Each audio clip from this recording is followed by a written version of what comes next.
বন্ধুরা, তোমরা সবাই ভালো আছো তো? আজকে আমি একটা গল্প বলবো। গল্পটা শুনে বলবে কেমন হয়েছে। ভালো থাকবে আর খুশি খুশি থাকবে। গল্পের নাম পেটুক।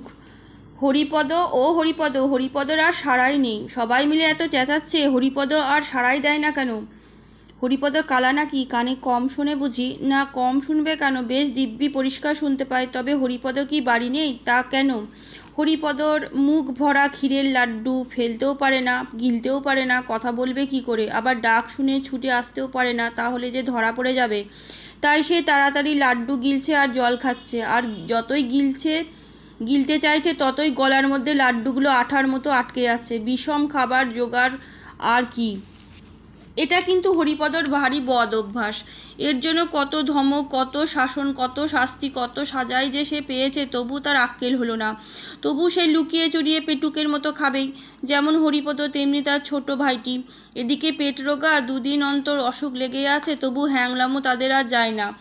সেদিন শাস্তিটা একটু শক্ত রকমের হয়, তারপর কয়েকদিন ধরে প্রতিজ্ঞা থাকে, এমন কাজ আর করব না। যখন অসময়ে অখাদ্য খেয়ে রাত্রে তার পেট কামড়ায়, তখন কাঁদে আর বলে, আর না, এইবারে শেষ। কিন্তু দুদিন না যেতে আবার সেই যেই যাকার সেই। এই তো কিছুদিন আগে পিসিমার ঘরে দই খেতে গিয়ে তারা জব্দ হয়েছিল, কিন্তু তবু তাদের লজ্জা নেই। হরিপদ ছোট ভাই শ্যামাপদ এসে বলল, দাদা শিগগিরই এসো। পিসিমা এইমাত্র এক হাঁড়ি দই নিয়ে তার খাটের তলায় লুকিয়ে রাখলেন। দাদাকে এত ব্যস্ত হয়ে এই খবরটা দেবার অর্থ এই যে পিসিমার ঘরে যে শিকল দেওয়া থাকে, শ্যামাপদ সেটা হাতের নাগাল পায় না। তাই দাদার সাহায্য দরকার হয়। দাদা এসে আস্তে আস্তে শিকলটা খুলে আগেই তাড়াতাড়ি গিয়ে খাটের তলায় দইয়ের হাঁড়ি থেকে এক খাবলা তুলে নিয়ে খপ করে মুখে দিয়েছে।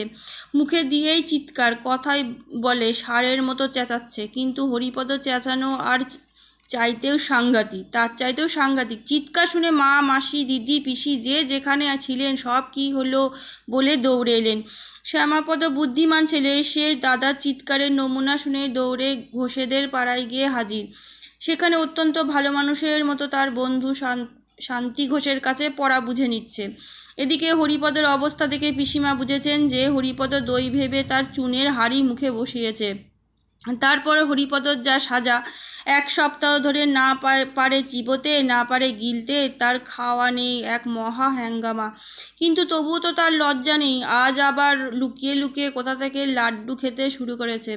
ওদিকে মামা তো ডেকে ডেকে সারা খানিক বাদে মুখ ধুয়ে মুছে হরিপদ ভালো মানুষের মতো এসে হাজির। হরিপদর বড় মামা বললেন, কিরে এতক্ষণ কোথায় ছিলি? হরিপদ বলল, এই তো উপরে ছিলাম, তবে আমরা এত চেঁচাচ্ছিলাম তুই জবাব দিচ্ছিলিস না যে রে। হরিপদ মাথা চুলকাতে চুলকাতে বলল, আগে জল খাচ্ছিলাম কি না? শুধু জল না, কিছু স্থলও ছিল। হরিপদ শুনে হাসতে লাগলো, যেন তার সঙ্গে ভারী একটা রসিকতা করা হচ্ছে। এর মধ্যে তার মেজমামা মুখখানে গম্ভীর করে এসে হাজির। তিনি ভিতর থেকে খবর এনেছেন যে হরিপদ একটু আগেই ভাড়ার ঘরে ঢুকেছিল, আর তারপর থেকেই প্রায় 10-12খানা ক্ষীরের লাড্ডু কম পড়েছে। তিনি এসে হরিপদ বড় মামার সঙ্গে খানিকক্ষণ ইংরেজিতে ফিসফিস করে কী যেন বলাবলি করলেন, তারপর গম্ভীরভাবে বললেন, বাড়িতে ইঁদুরের যেরকম উৎপাত, ইঁদুর মারবার একটা কিছু ব্যবস্থা করতে না হলে আর চলছে না। চারিদিকে যে রকম প্লেগ আর ব্যায়াম, এই পাড়া শুধু ইঁদুর না মরলে আর রক্ষা নেই। বড় মামা বললেন, হ্যাঁ, তার ব্যবস্থা করা হয়েছে। দিদিকে বলেছি শিকে বিষ দিয়ে লাড্ডু পাকাতে, সেইগুলো একবার ছড়িয়ে দিলে ইঁদুর বংশ নির্বংশ হবে। হরিপদ জিজ্ঞাসা করলো, লাড্ডু কবে পাকানো হবে? বড় মামা বললেন, সে এতক্ষণ হয়ে গেছে। সকালবেলায় ঢেপিকে দেখেছিলাম এক থালা ক্ষীর নিয়ে দিদির সঙ্গে লাড্ডু পাকাতে বসেছে। হরিপদর মুখখানা আমসের মতন শুকিয়ে গেল। সে খানিকটা ঢোক গিলে বলল, সেকো বিষ খেলে কি হয় বড় মামা?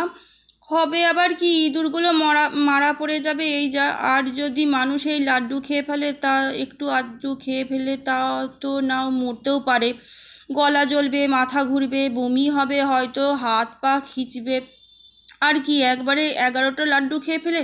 বলে হরিপদ ভ্যাঁ করে কাঁদতে লাগলো।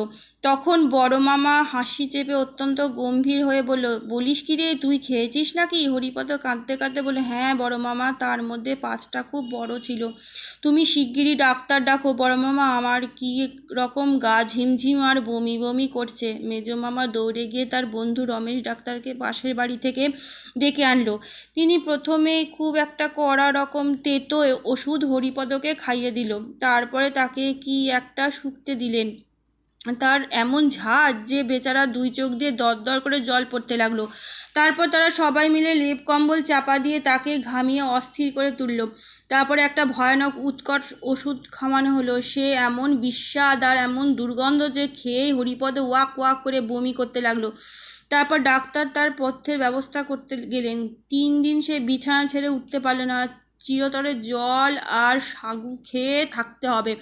হরিপদ বলল, আমি উপরে মার কাছে যাব। ডাক্তার বললে, না, যতক্ষণ বাঁচবার আশা আছে ততক্ষণ নড়াচড়া করে কাজ নেই, ও আপনাদের এখানেই থাকতে হবে। বড় মা বললেন, হ্যাঁ, মার কাছে যাব না আর কিছু। মাকে এখন ভাবিয়ে তুলে তোমার লাভ কি? তাকে এখন খবর দেওয়ার কিছু দরকার নেই। 3 দিন পরে যখন সে ছাড়া পেল তখন হরিপদ আর সেই হরিপদ নেই, সে একবারে বদলে গেছে। তার বাড়ির লোকে সবাই জানে হরিপদর ভারী ব্যায়াম হয়েছিল। তার মা জানে যে সে বেশি পিঠে খেয়েছিল বলে হরিপদর পেটের অসুখ হয়েছিল। হরিপদ জানে সে বিষ খেয়ে সে আরেকটু হলেই মারা যাচ্ছিল। কিন্তু আসল ব্যাপারটা যে কি তা জানে না কেবল হরিপদর বড় মামা আর মেজ মামা, আর জানেন রমেশ ডাক্তার। আর এখন জানলে তোমরা, যার এই গল্প শুনলে। কেমন লাগলো বলো গল্পটা শুনে? ভালো থাকবে আর খুশি খুশি থাকবে।